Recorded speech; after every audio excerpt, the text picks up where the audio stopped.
اعوذ باللہ من الشیطان الرجیم بسم اللہ الرحمن الرحیم الحمد للہ رب العالمین وصلی اللہ علی محمد وآلہ الطاہرین اللہم صلی علی محمد وآلہ محمد۔ خوب قسموں کا سلسلہ ختم ہوا، اس کے بعد ان الانسان لکنود کی مفصل تفسیر آپ نے دیکھی، پڑھی اور سنی، ٹھیک؟ کنود کے معنی سے آشنا ہوئے۔ اس کے بعد کی آیت ہے وَإِنَّهُ لَحُبُّ الْخَيْرِ لَشَدِيدٌ۔ بعض در آئے می افزایت، آگے کی آیت میں اضافہ کے ساتھ ذکر ہوتا ہے کہ او علاقے شدیدی بے مال و مادیات دارد، کہ وہ مال اور مادیات کے ساتھ شدید محبت اور الفت رکھتا ہے۔ یعنی انسان کی ایک اور خصلت، انسان کی ایک اور صفت کو بیان کیا گیا ہے، اور انسان کی خاص عادت اور ایک خاص صفت جو اس آیے کریمہ میں ذکر ہوئی ہے وہ یہ ہے کہ انسان مال و منال سے شدید محبت رکھتا ہے، اور اسی شدید محبت کی بنیاد پر ہی بخل کرتا ہے۔ بخل نتیجہ ہے مولانا حب مال کا۔ حب مال ہی انسان کو خدا کی راہ میں خرچ کرنے نہیں دیتا، ڈرتا ہے کہ خرچ کر دے گے تو مال کم ہو جائے گا۔ تو انسان مال و منال سے، مادیات سے بے انتہا محبت کرتا ہے۔ وہ ہمین علاقہ شدید و افراطی ہے او بیمال و ثروت سبب بخل و ناسپاسیوں کفران اونی شبد، اور کریں کہ یہی انسان کی حد درجہ اور شدید محبت مال و دولت سے کفران نعمت، ناشکری اور بخل کا سبب اور باعث بنتی ہے۔ اب سوال یہ ہے کہ آیے کریمہ میں کہیں مال و منال تو دکھ نہیں رہا ہے، کہیں کوئی مادی چیز تو دکھ نہیں رہی ہے۔ کلمہ جو استعمال ہوا ہے، جو تعبیر ہے وہ الخیر کی ہے، مولانا۔ تو خیر کے کیا معنی ہے؟ کیا خیر کے وہی معنی ہے جو ابھی آپ نے ترجمے میں دیکھا کہ انسان مال و منال سے، مال و دولت سے، ثروت سے، مادیات سے حد درجہ محبت کرتا ہے؟ خیر کا مطلب مال و منال ہے؟ کیا مطلب ہے خیر کا؟ کیا معنی اور کیا مفہوم ہے؟ اب اس کو بتا رہے ہیں۔ البتہ خیر معنی یہ وسیع دارت کے ہر گونے نیکی را شامل می شود۔ خیر کے جو اصلی معنی ہے وہ ہر طریقے کی نیکی، ہر طریقے کی اچھائی کو کہا جاتا ہے۔ مولانا الخیر یا خیر، اس کے معنی بڑے وسیع ہیں، ہر طریقے کی نیکی کو یہ کلمہ شامل ہے۔ وہ مسلماً علاقے بے بسیاری از نیکی یا ہمچن علم و دانش و تقوی بہشت و سعادت، مطلب مضمومی نیز کی قرآن با تعبیر فوق از آن نیکوہش کنند۔ کہہ رہے کہ اور یہ بات بالکل واضح اور روشن ہے کہ بہت ساری نیکیوں سے محبت کرنا، بہت ساری اچھائیوں اور خوبیوں کو پسند کرنا، جیسے علم و دانش ہے، تقوی پرہیزگاری ہے، بہشت و جنت ہے، سعادت ہے، یہ وہ نیکیاں ہیں کہ جو مذموم نہیں ہیں۔ یہ مطالب مذموم نہیں ہے کہ قرآن جو اوپر تعبیر بیان کی ہے خیر کی، اس کے ذریعے سے کیا کرے مولانا؟ اس کی تحقیر کرے اور اس کی نکوہش یعنی سرزنش کرے۔ مولانا بتانا چاہتے ہیں کہ یہ جو کلمہ خیر ہے اس کا معنی اور مفہوم بہت وسیع ہے. اس میں کچھ ایسی چیزیں ہیں کہ جو مطلوب ہیں، جو راجے ہیں. کچھ چیزیں ایسی بھی آ سکتی ہیں اس میں، اس کے ضمن میں، کہ جس کی چاہت، جس کی محبت نہ یہ کہ صرف مذموم نہیں ہے بلکہ کیا ہے، مستحسن ہے، مطلوب ہے. جیسے علم و دانش، یہ بھی خیر کا ایک مصداق ہے مولانا. تقوی، پرہیزگاری، بہشت، سعادت. تو ظاہر سی بات ہے اب اگر آیت کریمہ میں کلمہ خیر آیا ہے اور اس آیت کریمہ میں مذمت کی گئی ہے، تعریف نہیں کی گئی ہے، تو اس کا مطلب یہ ہے کہ خیر میں سے جن چیزوں کی چاہت مطلوب ہے، یقینی طور پر اس طریقے کی تعبیر کے ذریعے سے اس کی سرزنش نہیں کی جا سکتی. یہ یہاں پر یہ تعبیر مقام سرزنش میں ہے، نہ کہ مقام تعریف میں. تو جب تعبیر مقام سرزنش میں ہے تو وہی مفاہیم اور وہی معانی آئیں گے جو قابل سرزنش ہوں گے. جو قابل تعریف ہے اس کی کیوں سرزنش کی جائے گا؟ علم و دانش کی چاہت کی سرزنش ہوگی، سعادت اور خوشبختی کے طالب ہیں آپ، اس سے شدید علاقہ اور محبت رکھتے ہیں، اس پہ کوئی آپ کی مذمت کرے گا؟ تو کہہ رہے ہیں کہ کلمہ خیر اس کا معنی اور مفہوم بڑا وسیع ہے، اس میں ہر طریقے کی نیکی شامل اور شریک ہے. خصوصاً نیکیوں میں سے جیسے علم و دانش، تقوی، بہشت، سعادت، یہ وہ مطالب ہیں کہ جن سے انسان محبت کرتا ہے، لیکن یہ مطالب مذموم نہیں ہیں کہ قرآن ان کی کیا کرے مولانا، سرزنش کرے. ولذا مفسران آن را در انجا بمانی مال تفسیر کرتے ہیں. اسی وجہ سے مفسرین نے اس آیت کریمہ میں خیر کی تفسیر مال سے کی ہے. کہا ہے کہ خیر سے مراد یہاں مال ہے، کہ ہم قرین مقام و آئے گزشتہ گواہ بنانا. اب سوال یہ ہے کہ اب ہو سکتا ہے کسی کے ذہن میں سوال پیدا ہو کہ میں خیر ہر طریقے کی نیکی کو شامل ہے، خیر نیکیوں کو کہا جاتا ہے، اچھائیوں کو کہا جاتا ہے، اور آپ اس سے مراد مان لے رہے، یہ کہاں سے آپ لا رہے؟ پھر قرینہ موجود ہے، قبل کی آیت اور بعد کی آیتیں کیا ہے، قرینہ ہے کہ خیر سے مراد وہ معنی ہے، وہ مفہوم وسیع والا نہیں ہے یہاں پہ کہ ہر طریقے کی نیکی کو آپ شامل کر لیں، بلکہ یہاں پر خیر سے مراد مال ہے.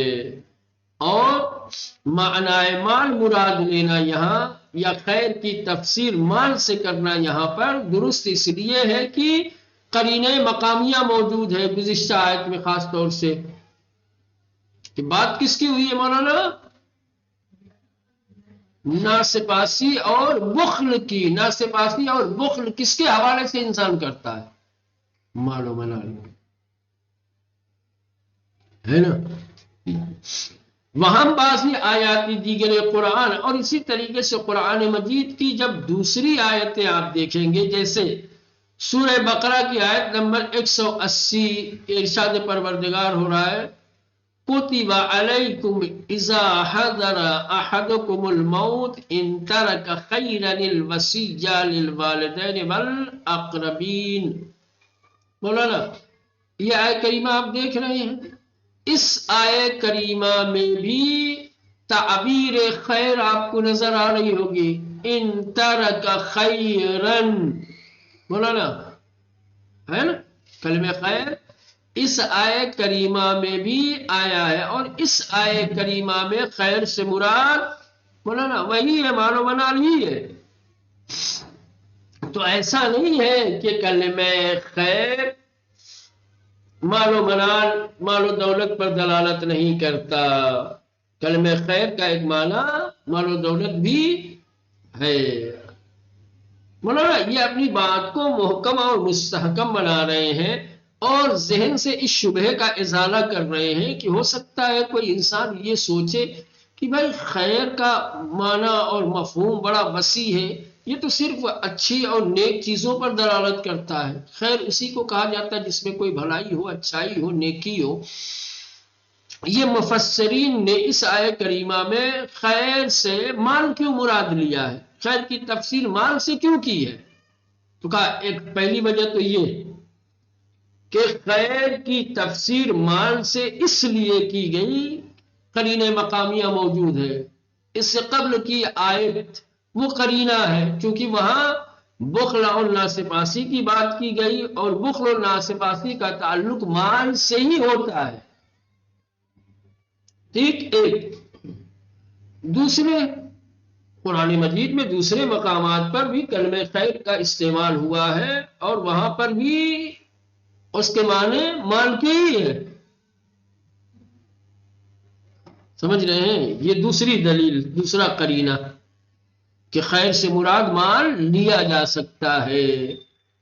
تو سورہ بقرہ کی آیت نمبر 180 میں بھی کلمہ خیرن کا استعمال ہوا ہے اور اس آیت کریمہ میں بھی خیرن سے مال مراد لیا گیا ہے۔ جیسے برشمہ مقرر شدہ اس تمہارے اوپر واجب کر دیا گیا ہے کہ اگر کسی الشما مالی از خود وہ گزارت کہ تم میں سے اگر کوئی مال چھوڑتا ہے تو برائے پدر و مادر و نزدیکان وصیت کنا، تو اس کے لیے ضروری ہے کہ وہ اپنے ماں باپ کے لیے اور اپنے قریبی رشتہ داروں کے لیے وصیت کرے۔ مولانا مرنے والا، دنیا سے جانے والا اگر مال چھوڑ کے جا رہا ہے، خیرن سے مراد کیا ہے؟ مال چھوڑ کے جا رہا ہے تو ضروری ہے کہ وہ ماں باپ اور عزیز و اقارب سے وصیت کرنا چاہتا ہے مال کے حوالے سے تو کر دے۔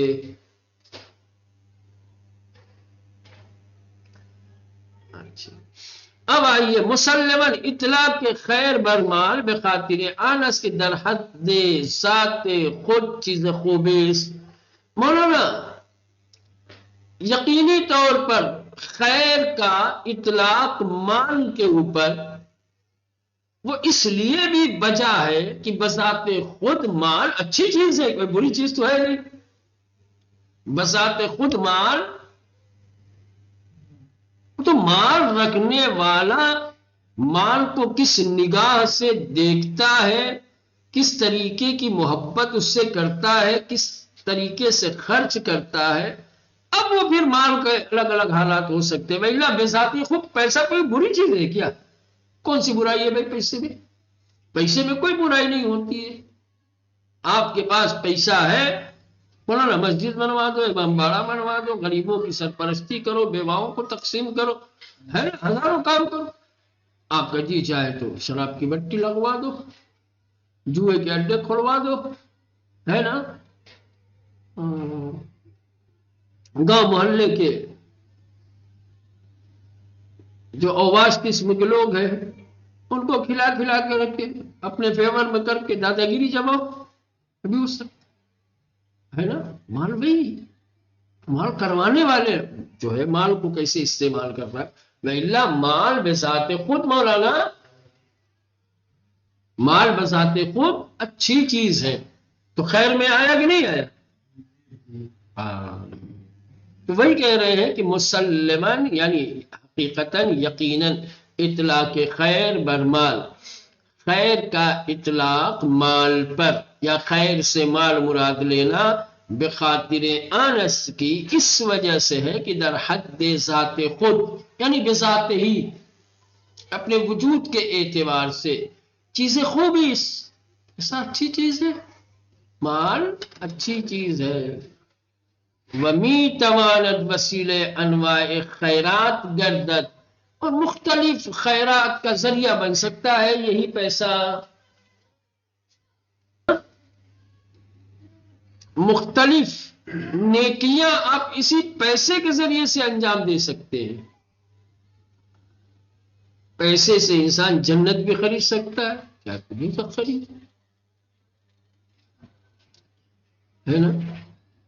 ومی تماند وسیلہ انواع خیرات گردد، اور یہی مال و منال مختلف قسم کی نیکیوں کا وسیلہ اور ذریعہ بن سکتا ہے۔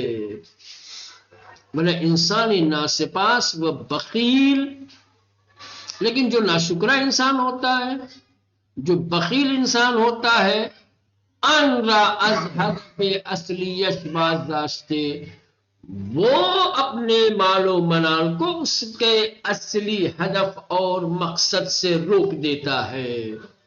پیسہ تو اسی لیے ہے کہ آپ اس کے ذریعے سے نیکیاں کمائیں، مال و دولت اسی لیے ہے کہ آپ اس کے ذریعے سے اپنے اندر خوبی فراہم کریں، اس کے ذریعے سے آپ اپنے آپ کو ایک سعادت مند انسان بنا سکیں، اس کے ذریعے سے آپ قرب الہی حاصل کریں، ہے نا؟ لیکن ناسپاس، ناشکرا انسان اور بخیل انسان، جو اس کا اصلی مقصد ہے کہ آپ اس کے ذریعے سے نیکیاں انجام دیں، آپ اپنے بخل کے ذریعے سے روک رہے ہیں اپنے مال کو، اس کے اصلی ہدف اور مقصد سے منحرف کر رہے ہیں۔ آپ چاہیں تو اسی سے نیکی کر سکتے کہ نہیں، لیکن بخل نہیں کرنے دے رہا ہے، ناشکری نہیں کرنے دے رہی، ودر مسیر خود خواہی و خود کامگی بیکار میں گیرد، اور یہ ناشکرا کفران اختیار کرنے والا انسان اور بخیل و کنجوس انسان، اس کو مولانا اپنی خود خواہی یعنی خواہشات نفس میں، خود کامگی عیش و عشرت میں استعمال کرتا ہے۔ تو مولانا یہ واضح ہو گیا کہ وَإِنَّهُ لَحُبُّ الْخَيْرِ لَشَدِيدٌ، اس آیے کریمہ میں مولانا کلمہ الخیر باوجود یہ کہ ایک وسیع مفہوم رکھتا ہے اور ہر طریقے کی نیکی کو شامل ہے، لیکن یہاں اس آیے کریمہ میں خیر سے مراد ہر طریقے کی نیکی نہیں ہے، بلکہ مال و ثروت ہے۔ اب یہاں سے جو ذہنوں میں سوالات پیدا ہوتے ہیں وہ اسی کے کیا ہے جوابات ہیں، مخفی سوال کے مخفی جواب ہے نا۔ سوال یہ ہے کہ خیر سے مراد آپ مال کیوں لے رہے ہیں، خیر مال کیسے ہو سکتا ہے؟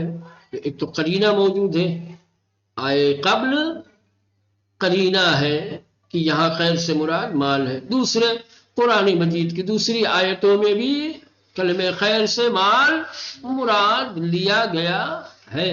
تیسری اور اہم بات، مال بے ذات ہی کوئی بری چیز نہیں ہے، بلکہ یہ بھی نیک ہے، یہ بھی خیر کا ایک مصداق ہے۔ آپ مال کے ذریعے سے ہزاروں قسم کی نیکیاں انجام دے سکتے ہیں، لیکن بخل و ناسپاسی کی وجہ سے انسان مال و دولت کو